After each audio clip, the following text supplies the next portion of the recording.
Right, my dad is 94, nearly 95, and he lived through the general strike in a mining village in Scotland.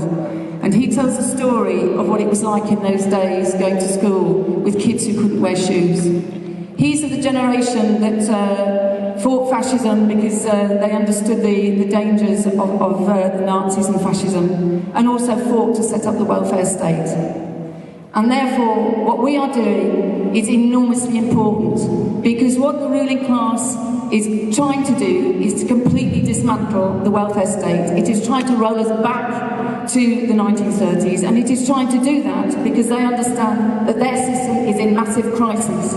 And there's always two ways out of a crisis in capitalism. One is on the backs of the working class, where they make us work harder, work longer, and get less, and where they make more people unemployed, and when they actually use racism to divide us, and in the end of the day, they build up the fascist thugs to break our unity and to break our movement. And therefore, what we are doing now is enormously important.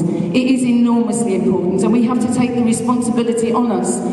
I am just so proud of the fact that we are having November the 30th, because I remember when we had the discussions in Tower Hamlets, where I'm from, about having strike action with Unison on March the 30th.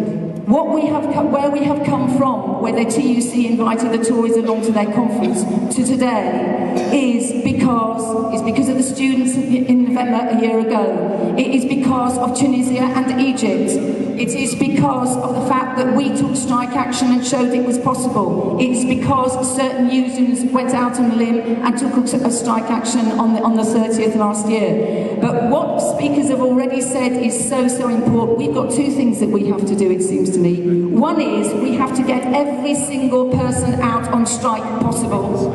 We have to get every single person out on the demonstrations possible. Students, pensioners, unemployed, old, young. We have to say you have to be out in your city centre. You have to be marching. We do not want silence. We want anger. We want a festival of the oppressed on that day, because we have to show the government we are going to fight you. We are taking you on. We are going to win. We are not going to back down. This is not 1926. This is 2011. We're going to trash you. And the way we actually have to do it, when I hear from the Greeks how the electricity workers, they go into the centre, the technicians there who run the IT, they say, we're not sending out the bills to cut off people's electricity. We're not going to do that when people's pay are being cut. We have to say what we need is workers' power, and we are actually going to fight for that on November the 30th as part of that process.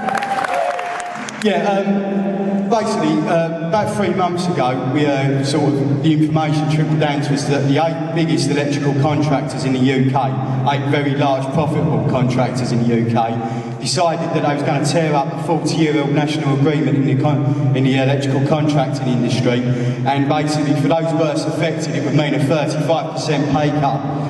So in response, for the last 3 months we've been holding demonstrations every Wednesday morning at various sites across London, and they've been getting very good, getting bigger and bigger. There's been various turning points. One of the first major turning points actually come on the week of the TUC conference, when Len McCluskey gave a speech and said that any means necessary, including civil disobedience. So that week we turned our legal static protest into an illegal march. We marched down the road, up to the site, smashed the fence down, occupied the site and closed the job.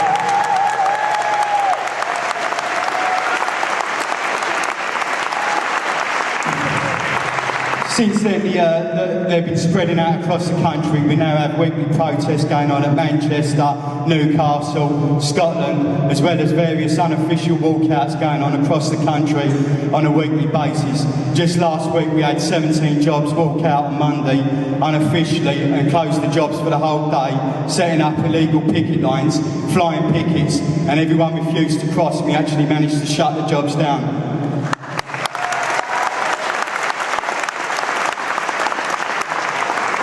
On the 9th of November, we actually held a National Day of Protest here in London. We had 2,000 electricians gather. We marched along the streets of London, most of the time unofficially, with the police trying to stop us. But we just sort of pushed our way past the police, carried on going. Sorry.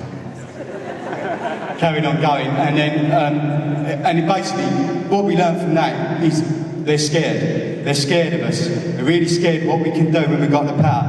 Because that day was also a student protest, and we decided that we was going to go and join the student protest.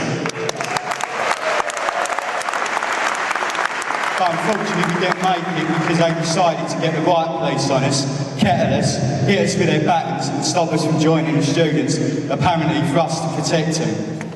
So, really, solidarity's been key to our whole thing. We've had support from the occupied people, the students coming down on our protest, and also public sector workers. And I just want to say to finish on this really, when the right-wing media start going on about greedy public sector workers and their gold-plated pensions, don't think for a minute that us in the private sector believe any of that shit.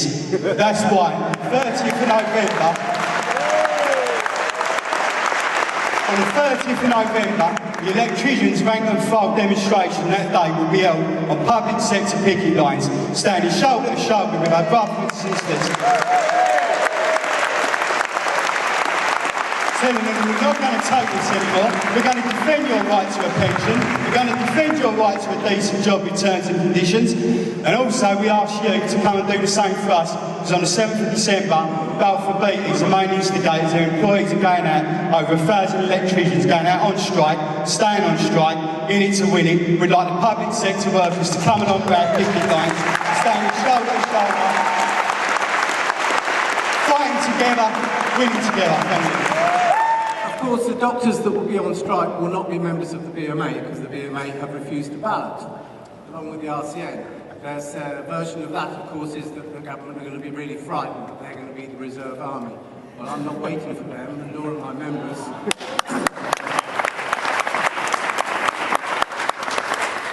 Doctors are fairly protected in terms of pension, of course, because they're fairly high wage earners. And my members will be out on strike not only for themselves, but also for the colleagues that are on what they call gold-plated pensions, but we have heard are not so gold-plated. But they will also be on strike because of what's happening in the NHS. And as you know, you should know, there is a bill going through Parliament at the moment that is going to privatise the whole of the NHS. That is the intention. The government says it's not, but the government lies about the NHS. The government says the NHS has very poor outcomes. That's a lie. The government and the coalition said that they weren't going to reorganise the NHS. That was a lie also, just like they lied about fees for university students. So we know now, we have concrete evidence of documents that we've seen, that the intention is not just to offer bits of the provision of the NHS out for tender, but they are also going to privatise the commissioning side of the NHS. And the story that they put round about your cuddly GP is going to be in charge of designing services for you and have control of the budget is not true. What's going to happen is that private companies are going to come in and they're going to offer the support services to the GPs, and of course it'll be the tail wagging the dog, because money will what we'll be talking in the NHS of the future. The NHS budget is going to be cut. They are tool of efficiencies, but there is £5 billion a year going to be cut from the NHS budget in England every year for 4 years. That means that what the NHS provides will shrink, and we will be left with a safety net service for us and top-ups for people that can afford it, and that's not the founding feature of the NHS that we want to support.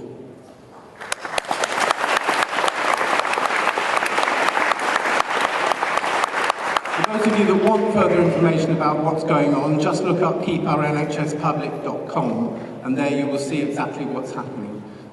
What will be, the 30th is obviously the main focus of what is happening, but we have to bear in mind that the pensions, the bill, and the cuts are all linked, and we have to understand that this is an attack on the welfare state, as people have said. Okay, last thing to say. Because of the cuts that have already started this year, they will be getting bigger and bigger year on year. So my plea is for anti-cuts groups to start looking at what's going on in their area, because we're going to have to fight cut by cut by cut. Thank you very much. All right, there was 3 things that I wanted to say in 3 minutes. I hope that it takes up the time. The first is that I think that the 30th has got to be a day that is completely transformative in British society. We want it to be a day that makes everybody raise their heads, that makes everybody feel stronger, that makes everybody right across the working class in this country feel a little bit more confident, and it to be a day when the government starts to really feel the heat and feel the pressure. A completely transformative day. We need a really, really solid strike, and I think, like in the NUT, we've been saying, because we've not been balloted, because our ballot from the last one is still what we call live, but we have said that we can't take that for granted. We can't take it for granted that we'll get a solid strike, and we've said that we'll still make sure that we act as if we've got a ballot, that we go out into every school, that we repeat the process that we made in June the 30th in order to make it the most solid strike possible. But I don't think that's just for the NUT. I don't think there's any union activist that should be taking the 30th for granted. I think we need to push and we need to fight right up until the day to get every single activist out, every single person out the door, and that means every single individual taking that really as their responsibility and pushing right up until the day. And the other thing that I think can make it transformative is this. I think we don't just want it to be really solid. We don't just want everybody out on strike, because you could go out on strike, couldn't you? But you couldn't just be at home. We want an active strike, and I think there's a difference between a really solid strike and a really active strike. And so what I think the difference is, I think how we can turn it into a really active strike, and that is, I think we have to make sure that the 30th is the biggest political day as possible. When Dave Prentice says that on the 30th people are going out over pensions because that's the legal ballot that we have, but that in people's heads is going to be the attacks on the welfare state, the way that the government wants to reorder society in the interests of big business and in the interests of the rich, and that is what is people in people's heads. I think I totally agree with him. When Brendan Barber on the radio this morning started talking about the fact that they could have saved the pensions money by not cancelling the tax on the bankers that they've recently taxed, I agree with him. And in every single union meeting that I've been to, in school after school after school, what motivates people is that anger and rage against a government, against a system that is putting the interests of the super rich, the interests of the wealthy, the interests of the parasites at the top of society before the interests of the people who give to this society, public sector workers who work to make this a better society, and those who seek to destroy it. So that's the thing I think we need to bear in mind as well, is continually raising the political limit. And just very, very lastly, I just think from an NUT point of view, the 30th is a complete vindication, isn't it, that striking was right on the 30th. It's really exciting to be joined now by everybody else, and what will be really more incredible is to keep that unity going forward in more strike action, just like Mark Sawalka said in June, and linking that to a global fight back, not just in the unions but also in the wider political movement as well, like in the Occupy movement and everything. Okay, from Defend Council Housing. This week we had a meeting. We lobbied outside Parliament as part of a wider coalition called Housing Emergency, that's trying to bring together other groups of tenants, not just council tenants, and campaigners and the Occupy movement. We had some of the squatters movement and the Dale Farm support network, all trying to pool our resources for a real fight over housing, because it's not only council housing that's under attack, because the government have launched an onslaught despite breaking all the promises they made before the election that they would respect the rights of present and future tenants. They're actually attacking housing benefit, which is already forcing families, shipping families out of high rent areas. In the London Borough of Camden, for example, there is no private sector accommodation that families can afford, and anybody that goes to the council looking for housing, the council's answer is that you should move out of Camden. And that has been repeated up and down the country, so that you've already got a 15% increase in street sleeping, 20% increase in young people going to homeless street sleeping charities, and a 10% increase in 3 months in numbers of people going to the council as homeless, and that's across the country. This is a housing problem which this government, through attacking housing benefit and suggesting that we should have 80% market rents and launching an attack on the security and tenancies of future tenants and existing tenants. The government are turning this into a crisis before our eyes. So what we are saying as tenant campaigners is that we are all in this fight together. Defend Council Housing has part of the key of our campaign has been to link tenants and trade unions locally and nationally to build a campaign that can win.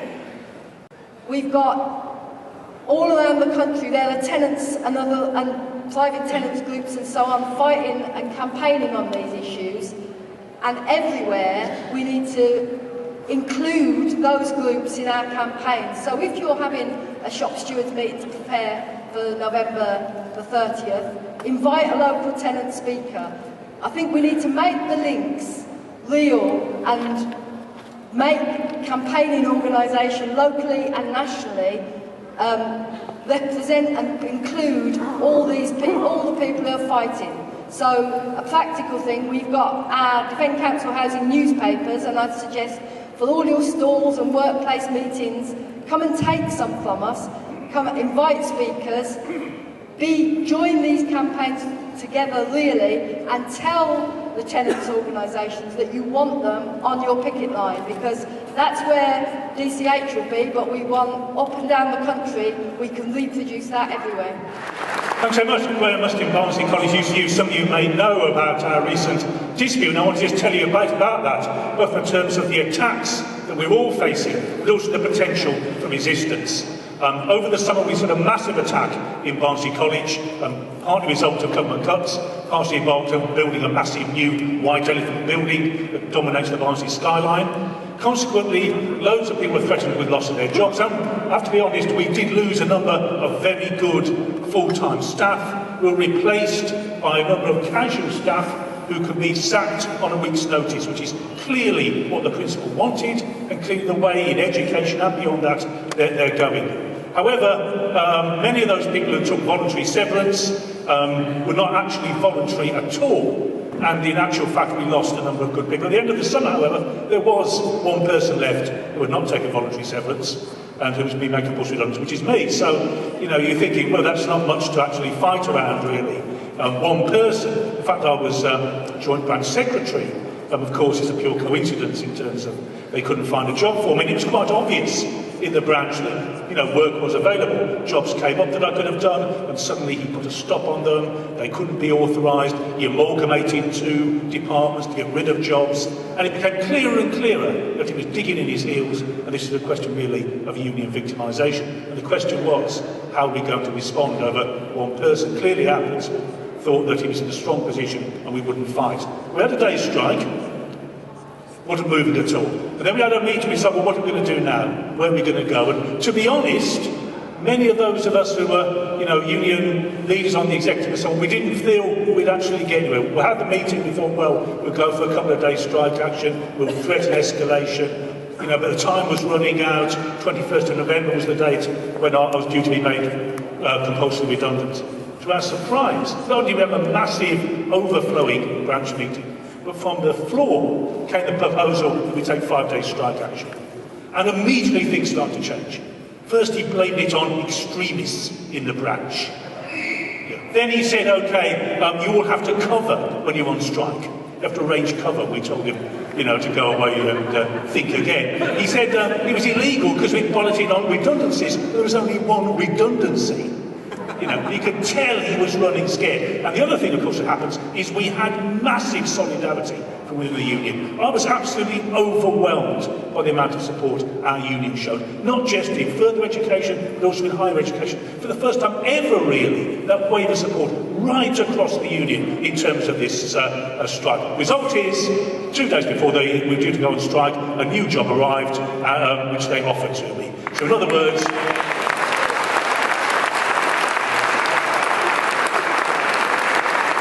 we're all under massive attack. These attacks are increasing, but if we fight back, yes, we can win. Hi, my name's Anne Drinkle. I'm a community nurse, and actually we work across Hammersmith and Fulham, K&C and Westminster, so we cover this patch.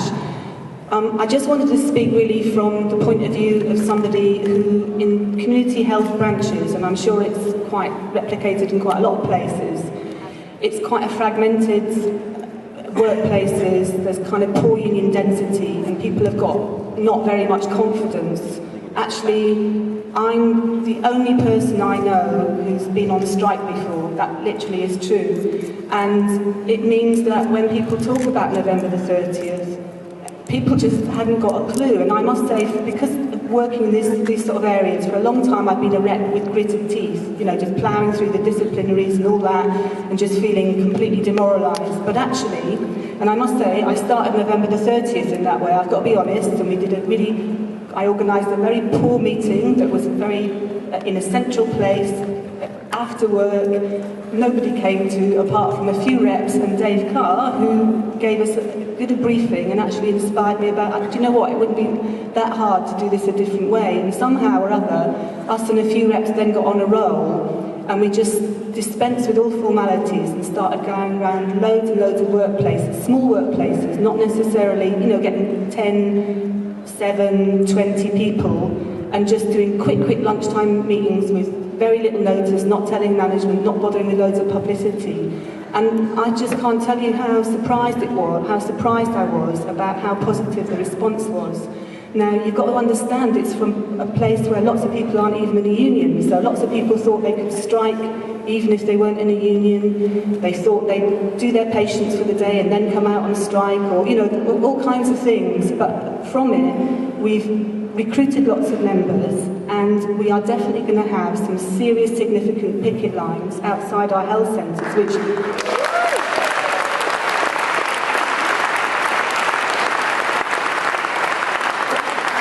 Don't clap too much, because it's not going to be that great, but the point for us is that it's a start, and it really is. The point is, it's such a massive difference. It's going to give everybody more confidence, and it's given us all a base. And when Ron Singer, the doctor, talked about the privatisation of the NHS, my goodness, we need it because the attacks are coming, and I think people know that, and I think that's why even from a low base, you can make a very big leap if you do things properly.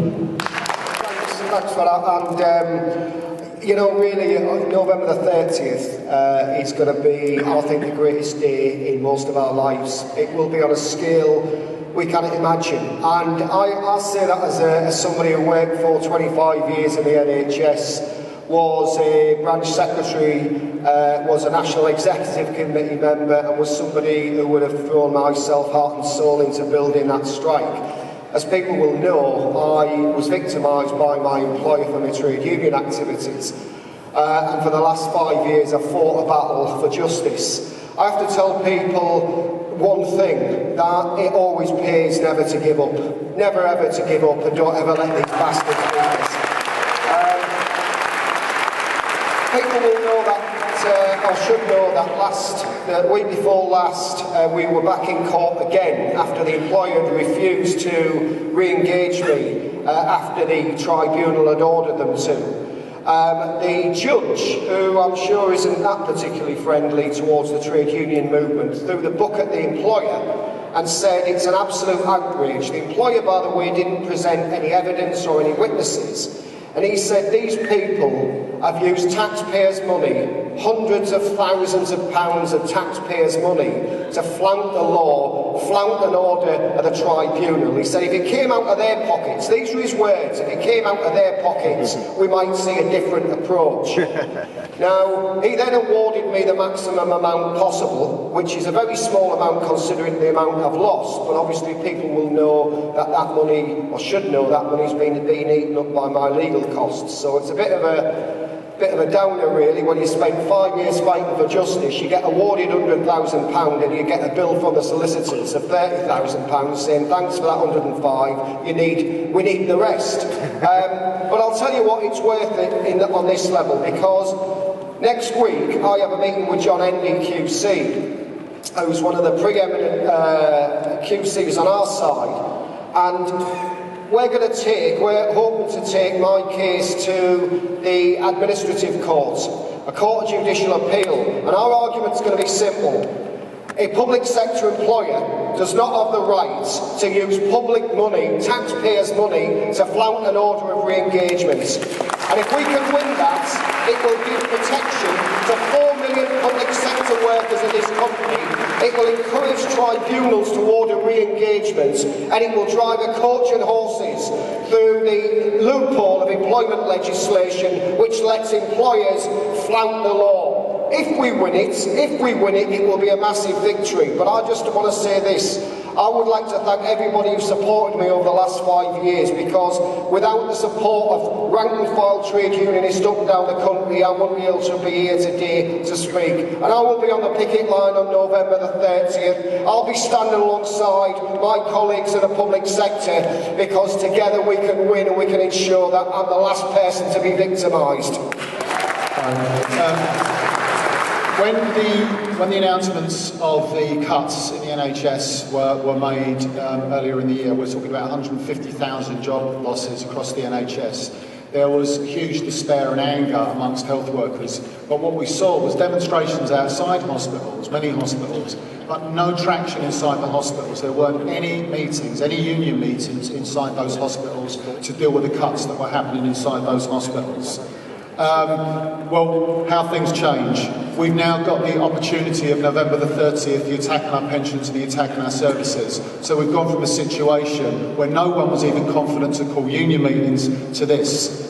Health workers, Unison, 82% of health workers balloted vote for strike action. Unite, 80% of health workers balloted vote for strike action. Our radiographers, 85% of our radiographers on a 50% turnout vote for strike action. Our physiotherapists, 86% of our physios on a 60% turnout vote for strike action. I can tell you this now.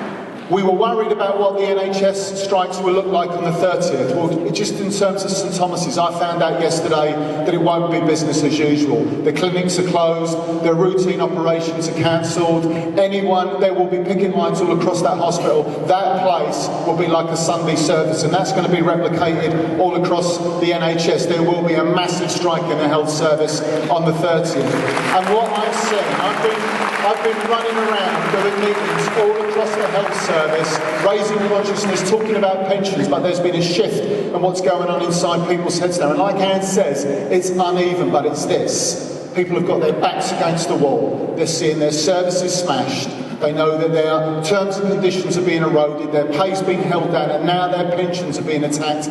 Plus, the Lansley Bill is about to open up the NHS to privatisation. What people are saying is not just that they're going on strike, that they want to know how to win. They want to know how to escalate the action. They're talking seriously about what do we do next. And some of the questions that are coming out, some of the questions and statements that people are making is this. They like the idea of striking with other health workers. They like the idea of striking with teachers and UCU members. But also this. They've seen the energy from the St Paul's Occupy, from LXX around the world. They've seen what happened in Egypt. They've seen what happened in Tunisia. And that is beginning to have an impact on people. We want to harness the energy of the youth, the students and the Occupy movements with the engine of the working class in health and around the country so that we can unite the resistance and smash the Tories.